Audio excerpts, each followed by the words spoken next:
Farming on the eastern shore of Virginia can be traced back to the early 1600s. Back then, tobacco was the primary crop. Eventually, the sandy loam soil proved to be best suited for vegetable and grain production. Almost anything will grow here. We have, from asparagus to zucchini in some quantities. Our largest three vegetable crops are tomatoes, potatoes, and green beans at this point. The eastern shore is the southernmost tip of the Delmarva Peninsula, known for some of the most productive farmland on the East Coast. We're lucky enough to have a long enough growing season to basically have two growing seasons for most vegetable crops. The Hickman family has been growing potatoes, snap beans, corn, wheat, and soybeans on their eastern shore farm since the 1800s. This multi-generational family farm is one of the larger potato growers on the shore.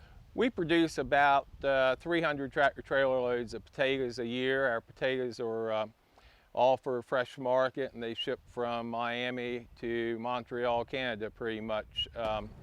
We go into the northeastern markets for the first part of our season, and then when production south of us winds down, we begin going back into the southern states. At one time, producers on the shore grew more than 30,000 acres of potatoes.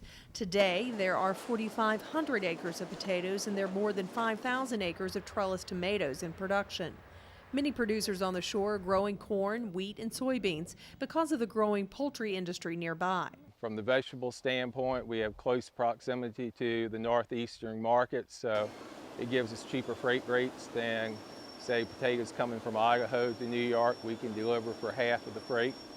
Farmers here are very aware of the waterways that surround them. The Hickmans have been using best management practices on their farm for more than 40 years. We keep grass waterways to help slow the flow and reduce nutrients going into the bay.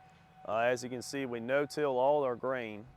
Our vegetable production requires tillage, but a lot of that we wait until directly before we plant to reduce any chance of runoff. New equipment innovations have been developed over the years to reduce expenses and protect the environment.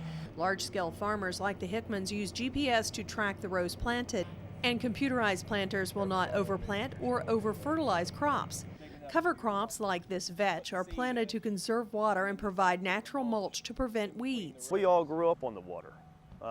We crabbed in the water, we went fishing, we were on the boat, swimming.